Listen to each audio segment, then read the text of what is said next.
Picture this. A child or a teenager storms out of the house, slams the door, and starts pacing outside.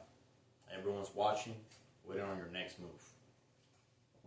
So, in moments like this, a crisis can go from tense to dangerous real fast.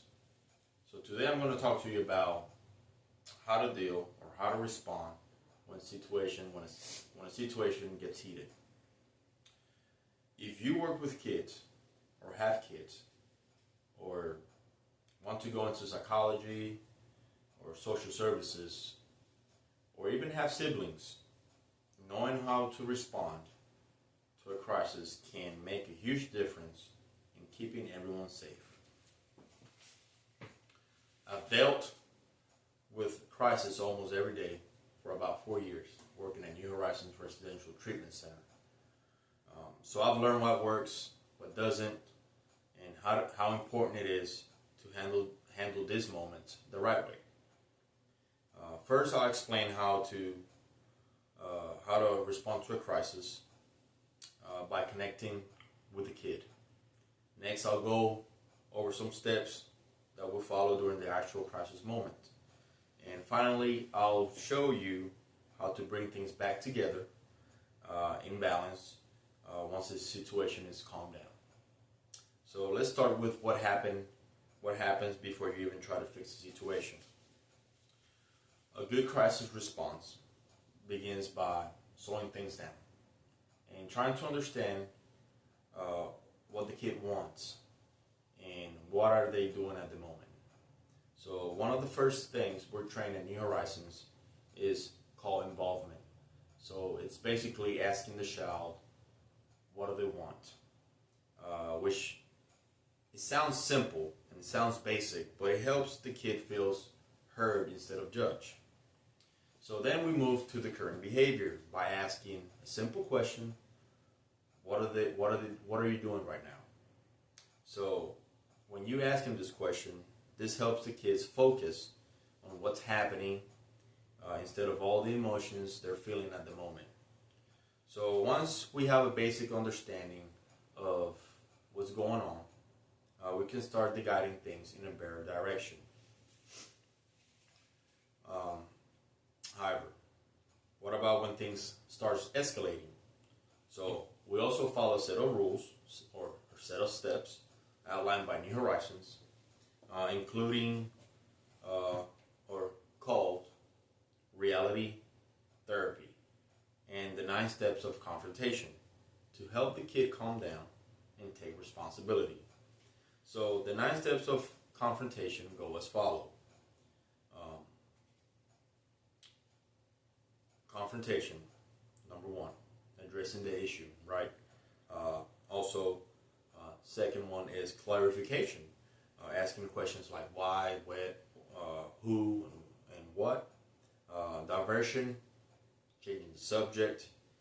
Diffusion, again, using calm communication. Distant, sometimes you need to give the child some space. Personal responsibility, meaning accountability. Logical consequences, in other words, natural consequences. Reconciliation, verbal or written apology works. And rebirth, moving things forward. Each step helps guide both the kid and the staff or the parent through a crisis in a structured way. Reality therapy, as explained by New Horizons, includes steps like helping the kid figure out whether their actions are helping them or hurting them, planning to do better, and making a small commitment to change. The approach also emphasizes no excuses, meaning we don't allow avoidance or blaming, pointing fingers, while still maintaining patience and consistency. There's also no punishment or criticism, which means that we let natural consequences do the teaching and never give up on the kid. These steps keep the situation from becoming a power struggle. But responding to a crisis, it's just not about stopping behaviors, right? It's all about what comes next. So, again, after the crisis, we focused on rebuilding trust, helping the kid reflect, and using positive experiences to support their growth.